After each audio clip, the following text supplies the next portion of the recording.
What's happening, everyone? Nicky Hawkins here, West Ham Fan TV, not a post-match pint. The bar's closed, a bit like the transfer window, and that's what we're here to talk about.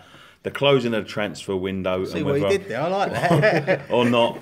We did enough business. Now, just a quick review, boys. I got used to him because you two have been doing the transfer videos all summer. Was you impressed with the window? Yeah, at the beginning I was. The signings we brought in, Zabaleta was a great signing. Then Joe Hart, then Hernandez, or Arnautovic Hernandez, whatever one come in first. Yeah. And yeah, then it went a bit quiet. Yeah. Thing is, the reason why I was so impressed at the time when I got Hernandez and I was like, oh, this window's brilliant, was because of how early we got them done.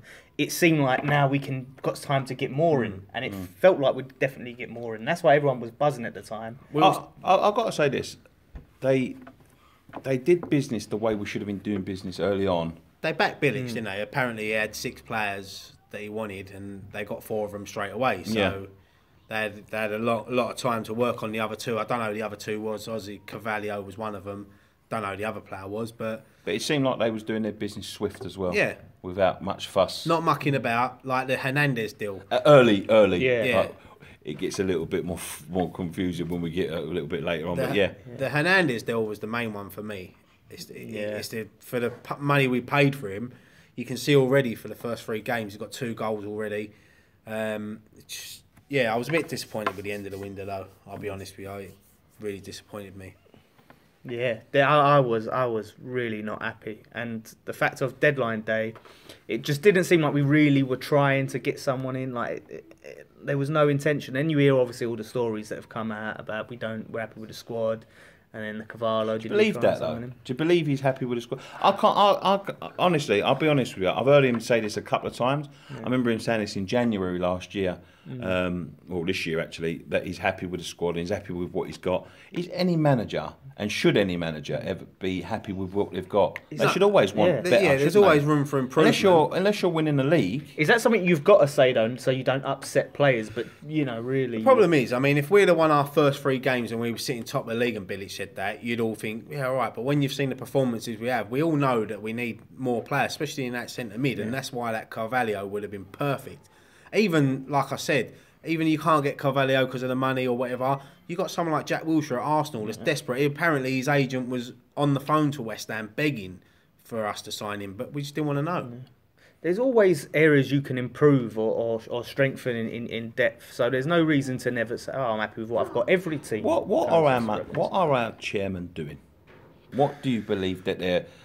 Because it looked good, but when you look at the players that went out as well, they said there would be a 1-in, 1-out policy. We lost Fletcher, Faguli, Snodgrass, Nordveit, Randolph, and who else did we lose? Valencia. Yeah. And then obviously we had a load of players loaned out, Lunga players and stuff like that. I think it was about 17 players in total, and we only brought 5 in. Yeah. So look, we got rid of a lot of the deadwood. I mean, Snodgrass wasn't up to it at West Ham. Faguli should have stayed. We should have kept Faguli. What worries me more is the comments that these players have come out and said. Randolph said the same thing. Snodgrass said the same thing. Sacco, I mean, he said the same thing. It's all down to Bilic. And if the players are not wanting to play for him, surely you just got to get rid of him. Yeah, he's losing the changing room. It seems, doesn't it? Yeah, it seems like that's been for a while now. Starting back to when he started playing players out position, and Antonio Chiarte, they started to get frustrated with him. But the thing is, I don't believe. I'll be honest with you. Like, this is me personally. I'm not going to sit here and call anyone a lie. I've done all of that. You know what I mean? I've got angry. I've got frustrated. I'm not past it because I'm still angry and I'm still frustrated. But what is the point in sitting there just whinging and moaning about it? It happens week in, week out, window in, window out. I think they've done very good business, very swift business at the beginning. But when you see what's gone out, because when they signed all them players at the beginning of the window, I thought to myself, you know, we've got a good squad now. We've got a bit of depth in the squad. And then they just proceeded to fucking ship everyone else out. Yeah. And and then now we've got no depth again. We've got more kits than wingers. Yeah.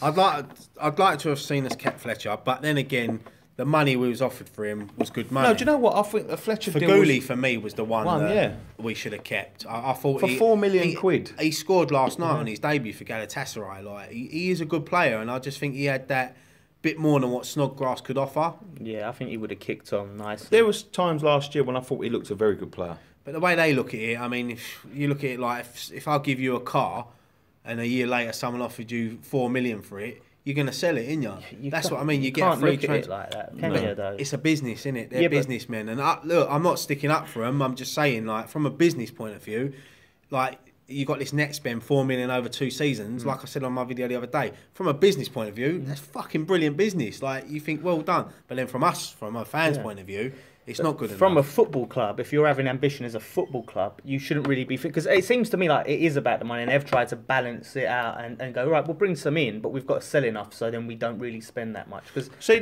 but this is where I've wages, wasn't he, as well? He was the second... Just leave it down. Fuck it. He was the second highest paid player at the club at one point, wasn't he? So it was big wages. Yeah, I can understand that in that business point of view. Jay, it was that big business in a business point of view, good business in a business point of view. But I don't give a fuck about their business. No. I want to see our football team doing well. We're not doing well at the moment. We needed cover. Like the thing we needed most is a midfielder. Like we've got at the moment, Obiang sitting on the bench, which for me is ridiculous. Yeah. And you've got Noble and Rice. Like Noble, his legs are going. And you've got Rice, who's so inexperienced at Newcastle targeting last week. I can't see him playing this week.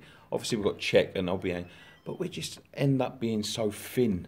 And that's it's either this is what it was the opposite last year. We had good quality, and they pumped in quantity, just cheap, just cheap free signings and all this, and spent. You know, I think it was like 2 million net that they spent last year. And I will talk about net spend because it is important. To bring in all of this shit to bolster the squad, and then it's either they sort of juggling it. You know, we're not going to spend any money, but they've got in some quality this year, but they've offloaded a load of the depth. You know, Faguli would have done a job this season. We've been without Antonio for long periods of last season. We've been without Lanzini for long periods of this season. Already. I think that's how they looked at it, though, them players coming back. I mean, you've got Arnautovic to come back in as well. You've got Andy Carroll to come back in as well. But you just can't rely on these players. And even Sacco. I mean, I was very surprised with Sacco because I thought to myself, seeing him at the beginning, pre-season and the beginning of the season, I thought, right, this season he's going to knuckle down. But there's obviously a problem there behind the scenes for him to go and do what he done. Go and book his own medical, and he was desperate to leave the club, but now all of a sudden he's come back and new deals are coming out. Well, apparently, the last time I see someone do that, Winston Reid. Although he didn't go through with it. No, it didn't not go through with it. He didn't book his own medicals but he got down to the last 6 months of his contract and refused to sign a new one, and then all of a sudden he had one just signed a new one as well, an extended one, didn't he? Reedy, in the last few weeks. But that was because Allardyce was going. But you look at them, look at the players as well that have extended their contracts as well. They're like new signings. Like we've got Obiang tied down, Kouyaté, Lanzini. Well, not Lanzini yet, but he will. Antonio, Reid. So the thing is, if we wouldn't have done no business in the first 3 weeks and we'd have brought in them 4 or 5 players that we signed in the last day, everyone would have said it's fucking fantastic window. Because we'd have left it, but it's because we signed so many so early and never got anything to come in. I just think, to be honest with you, right, £4 million net spend for a Premier League football club that sold tickets on the basis that they could compete with the big boys. I think the thing is with that, do you know what? I don't give a shit. It doesn't normally bother me, but when you are desperate for that centre midfielder, and then they're refusing. They've only spent £4 million overall, and they're refusing to go to the extra 3 to get him. And then there's rumours today or yesterday that we could have signed him. They phoned up at the last minute and said you can have him for the for the price you wanted him for, and they say, oh well, it's too late to do a medical. Yeah. Well, you can do medicals the next day. That was proved to be a lie. That's what David Sullivan said. No, David Sullivan said that they called him up too late and they couldn't get it done. But the Sporting Lisbon director come out and said he's lying. David Sullivan's lying. They never made an official bid for Cavallo. Nothing ever came in for him. He basically just called him a blatant liar. The thing is, with a deal like that, 40 million quid, you want to get it done a week before. You can't leave it to the last few hours because 40 million pounds is a lot of money, especially for a West Ham. Yeah, but they weren't trying to buy him. They weren't trying to sign him. That's what it's come out and said. There was no official bid that had been made, so it was all gesturing and trying to look like there's something, which we've seen before. You know, we've all suspected that they've done. Yeah, with we see that with Lacazette and Baka. Batshuayi, Baka. And I think Baka's agent even come out and said they never really made an official bid. So they're just pretending to bid to show him. Why do they keep on doing these sort of things? What are they trying to achieve?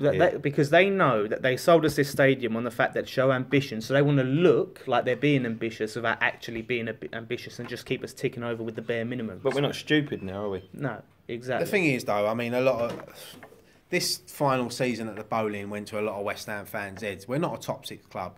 When people say we're going to move to compete, we don't move to compete next season. They're talking about competing in the next, 3, 4, 5 years, challenging the top 6. But a lot of people took that on board, that we're going to move to that stadium, spend loads of money, get all these big players in, and we're going to challenge for the title. It don't work. I never thought that. But when I'm seeing sort of like teams that haven't moved stadiums, don't have the revenue that we've got, still have to pay their own bills, like Crystal Palace, for instance, spending way more than we're spending. Yeah. Teams like Watford, who I think ended up being the third highest spenders in the league, you know, and getting real quality in.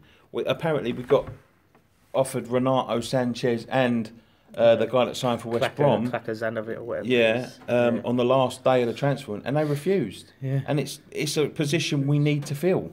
Yeah. I don't know You what don't know doing. who's refused. Has Bilic refused them and just said no, he don't want them? I'll tell you this about the Bilic thing. This is what gets to me, right? Is they've said Bilic has refused this player, that player, right? When has that ever stopped them in the past from signing people, regardless of what the manager wants? That's never stopped them. I don't think any manager would ever refuse a player of those qualities. Yeah. Like, there's no way that he's going to refuse play, especially with the injuries record. Yeah. I think they've thrown him under the bus. To be honest with you, Bilic ain't the man I thought he was if he lets them do that. Yeah. Because if that's the case, fucking stick up for yourself. Tell the fucking truth. You know what I mean? Trying to take the high road. Yeah, he was. You know, we see him in a. You went to the thing at the end of the season. What the in the bowling bar? No. Oh no, it was me, Nick, and Tom. When he said he wanted to get lots of signings in, lots of pace in the midfield, get some pace in the midfield and all that. Got pace. And we haven't got it. Yeah. And there is no way on earth that Slaven Bilic would turn down the likes of Renato Sanchez. Exactly. It's not coming out of his pocket. Yeah, especially when he's taking people like Gökhan Toure. You know what I mean? Like, there is no way on earth that he would ever refuse a player like him. Yeah. It's nonsense. It's absolute nonsense. It's all smoke and mirrors. Yeah. And the club is like a circus at times. Like, as I said, I praised them like for the business they did do. I praised them, but they're just, if they'd have gone that little extra bit more, that 1 or 2 players more, you know what I mean, like, and really shown ambition. I think the net spend does get up people's nose. Like, people can sit there on social media going, "Oh, talk about net spend, bore off," but no. Why should you? Because where has the rest of the money gone? There is money just coming into the club and disappearing under our noses. That's it. I don't understand where it's going. We ain't paying out for anything. Yeah. All we pay for is wages and our £2.5 million a year rent. Obviously, staff wages. That's all we're paying out for. Yeah. We don't have to steward gains. We don't have to do this. We don't have to do that. Where is this for hundreds of millions now? Yeah. Where's it going? When the likes of Crystal Palace, who haven't moved the ground, who's got a ground that's a third of the size of ours, can go and spend the money that we should be spending, just to add them final couple of.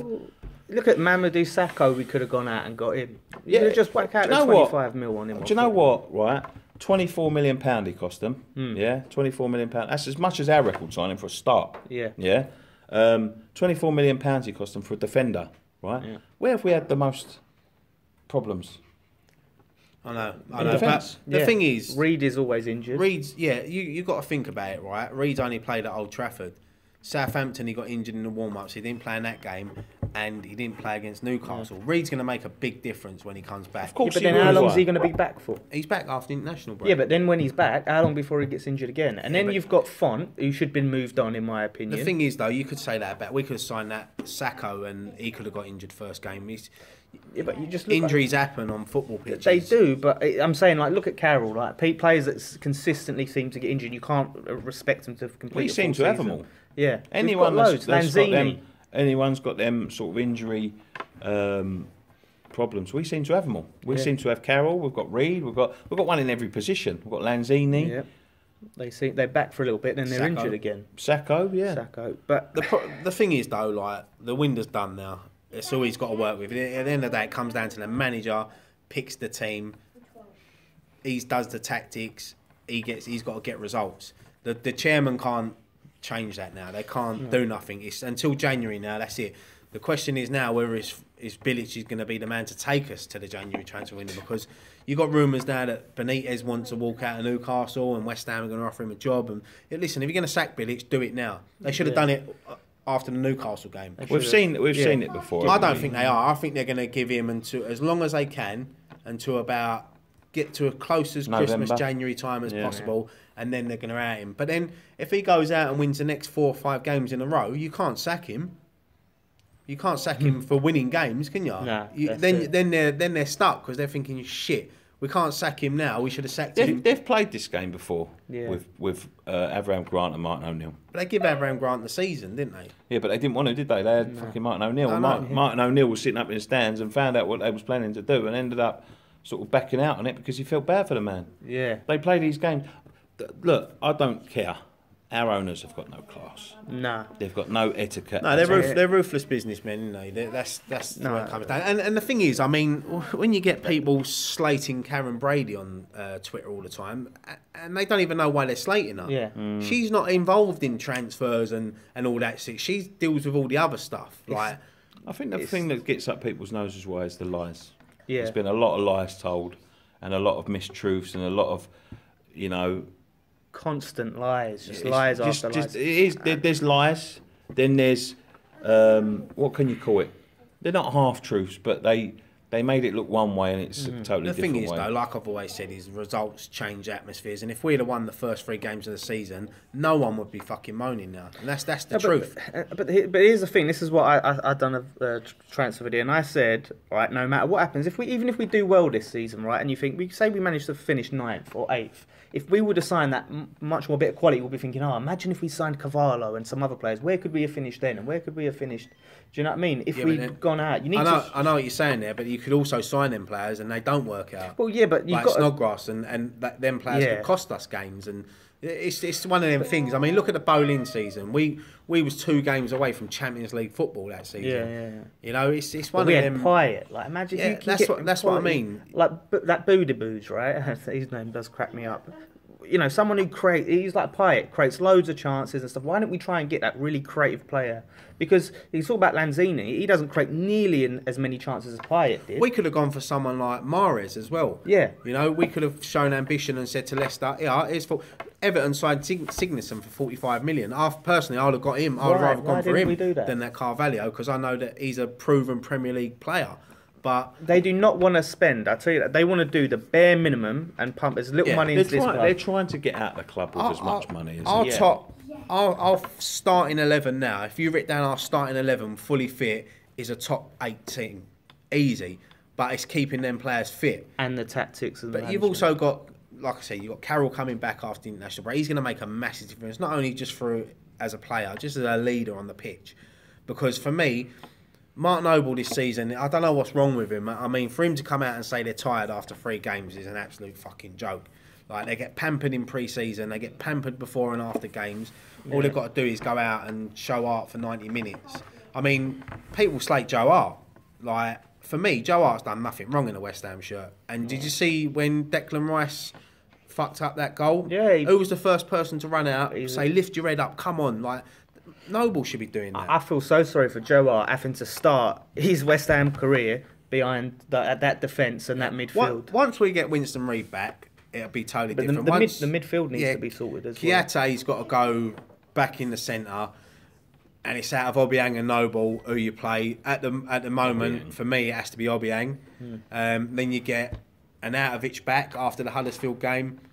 You got Sacco back, Lanzini, Carroll, Hernandez. You know, it is a great starting 11. Yeah. You got the back. Even I don't know how he's going to play it. For me personally, I'd like to see 3 at the back: Zabaleta, Reed, and I think we Ogbonna, should with definitely Antonio and Creswell. Yeah, I want to see 2 up front. That's what I really want to see. Is Hernandez, because Hernandez needs. Imagine if you did have Carroll knocking the balls down and you had Hernandez picking them up and things like that. Yeah, he'll score loads like that. I don't want to see Hernandez keep having to drift out to the wing and create his own chances and stuff like that. But it was a decent window. It wasn't a great window in my opinion. I think it looks a lot worse. The thing is, what we've done is we've improved our starting 11. Yeah. That's the main thing. Every signing, I mean, the youngster, But then Haksabanovic, whatever his name is, he's not involved in. But I mean, the 4 players have all improved our first 11. They have improved their first Yeah. 11, but they've sold off our depth to pay for it.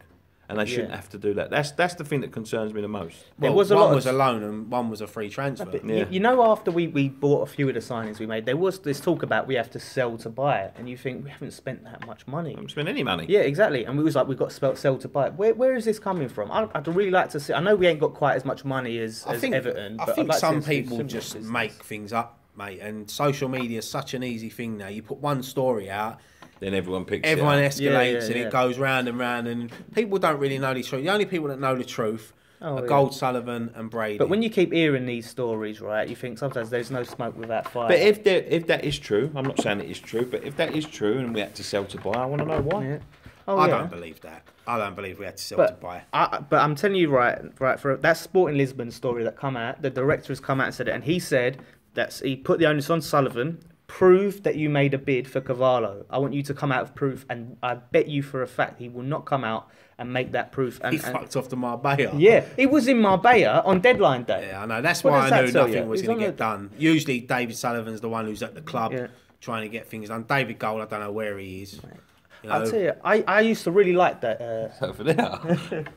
I used to really like the Golden Sullivan. I really did, and then I started to sort of go off him a bit. But now I can't stand him. I hate them. I know. I hate The them. thing is, people are either pro ball or anti ball, and what I don't like is if that people are pro ball, I don't like the way people attack them, and the people that are anti ball fucking threatening to people. Look, you either like Bilic, you don't like Bilic. You've I got don't your own hardly know opinions. anyone who's pro board now. I think everyone's look. because I used the thing to be is with pro me, board. I'm not anti-ball. I'm not pro-ball. I'm split down the middle because I do like them. I think what they've done for the club, I always remember what they've done because without them coming in under that Magnussen regime, we would have been finished. They've come in, they've done the job. It's the way I they think go someone about else would have business. bought us, though. To be honest with you, I No, do I don't think. think they would. I don't think There they were would, other mate. people floating around.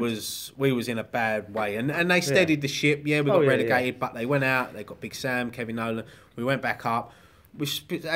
Apart from last season, we've had a steady sort of Premier League, haven't we? But He's literally just been caught out in a lie and pretending, and this pretending to go for players. I think that's disgraceful. That's why I am anti-ball. Yeah. I'm anti-ball because I see what he sees, but I see it in a different light. I think that what we're in now, not trouble or anything like that, but I see us in the Olympic Stadium, not with any outlays, earning £100 million a year in TV money, sitting there as on paper as the 18th richest club in the world or something like that. I think they've went up to 12th richest club in the world. Yeah, something like Yeah, that.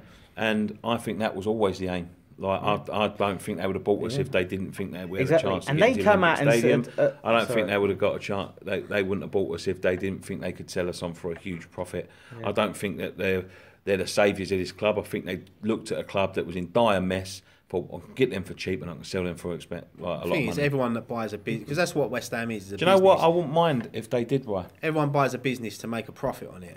You don't buy a business to lose money. That's just the facts of life. But look, what they're holding out for in a couple of years' time for someone to come in, buy that club. But then people bang on, right, about, oh, we're not that working class club anymore. So if a rich Arab comes in and starts buying all these £150 million players and all that, are they going to be happy with that? They're not. They're people still going to moan. Well, I don't think. I was against that, But you might as well have that now. But yeah, You might as well have it with what They've they've sold got. off our roots. They've killed our identity. They've like I've said this so many times, they've killed our identity. They've sold off our roots. They've took us where they want to take us, where it can make them money, and we're lining their pockets. If we're going to be there and have all of this, we might as well go and see good football now. Yeah. You know what I mean? Because what we're doing at the moment, we could have done at the Boleyn, like quite easily. Spending £4 million per transfer window could have been done at the Boleyn. We've sold our soul and got nothing back. There is no, and I'm not saying it's overnight and all that, but a little bit of investment. Yeah. That Carvalho deal, I think, would have changed the whole fucking, the whole perspectives of the window, because we got good attacking players in, and then we got like Carvalho would have shown that we meant a bit of business. Exactly. And for them to turn around and say that now that there was no bid on the table, and it's literally been exposed as, you know, a potential lie, allegedly. Allegedly, until he comes back and proves it. And then, you know, you're looking at the same thing again. Exactly. We could have done exactly the same what we do here as at Boleyn. Crystal Palace are doing it, and they're spending money. Watford are doing it. They're spending money. They've got two of the worst grounds I've ever seen in the Premier League. It's the constant haggling just shows you, doesn't it? That someone puts out their shot, and this is the asking price. I want 50 million for this player, and we go in with 38, and then they go, nah, people are stupid. 42. Exactly. The thing is, though, it's proved it that we was too big for the Boleyn. You know, we sell out 54,000 season tickets. I can see from that point of view why they wanted the London Stadium. It was built, it's there, it's still in East London, but it's ready for us to go into straight away. We couldn't afford to buy a new stadium. We didn't want to go, like, as fans. But I know you're saying you didn't want to go, I didn't want to go, but there was people out there that actually wanted to move. But because we thought it would move us up the table. That's the only reason. Promised. Yeah, exactly. That's what I was buzzing about. Yeah, but you can't promise league positions. You can't. You're not guaranteed because you've got a stadium to move up to the top four. You're not guaranteed. But then they did say City about players, didn't they? City didn't do that when they first moved into their stadium. It was only they got a billionaire owner. You're right, mate. Yeah. But then they did say we would compete with the big boys transfer-wise, and we'd bring in big players. There's only Man United, Chelsea, and Man City can compete with them. You're talking about we should be competing with like the Evertons, the Tottenhams, things like that. Yeah. You can't compete with City. No. I mean, City went out and bought a £50 million right back. 2 days later, they went out and bought a £52 million left back. Yeah. And then a few days later, another £40 million right centre back. But then Everton, like you said, why didn't we get Sigurdsson? Why have all these players that we could? If we went straight into Swansea and said, "Here's 50 mil," like why can't we do that? Do you know what I mean? Why can't we at least compete with the thing is, though, it always comes down to the player. The player might not want it to come to West Ham. But if you don't try, you don't know, do you? If you don't try, offer them a decent wage, offer them the project, and if they see, and this is why Everton, it's not just because Everton has spent the money, because other players saw how ambitious they were. Straight away, they went out and they got like Schneiderlin, and they went out and they got Rooney, and so other players can see, okay, you've got ambition. There's a project here. I want to come and join that because you're signing other good players. Right. So it's a domino effect. I think Anavic and Hernandez and Zabaleta and Joe Hart is showing ambition. I think they're all great signings. Like I said, we've improved our 11. It's just we was a bit thin on the squad at the end after letting 17 players, especially why not keep someone like Cullen? This is what I don't understand as well. I don't understand that. Because I think Cullen. But listen, I think what I've seen from Declan Rice, apart from one mistake, he's been unbelievable in midfield. In our 25-man squad, this is God's honest truth, Doniel Henry was named. I haven't even seen him in 2 years. He's not nowhere near the first team, really. You know what I mean? Like that says everything. Yeah. What is he? He's a right back or a left back? Centre back. Centre back, yeah, something like that. Centre back, yeah. Good enough for and the they couldn't have team. signed Chris Smalling. Right. Should we wrap it up? Yeah, go on then. Thanks very much for joining us on this edition of West Ham Fan TV Transfer Special. It's a roundup show that these boys have. Thanks for all your updates during the summer. That was I enjoyed it. Yeah. No problem. I've had fun learning names, Buda Boos and Haksabanovic. Yeah. All right, we'll until be back. January. Yeah.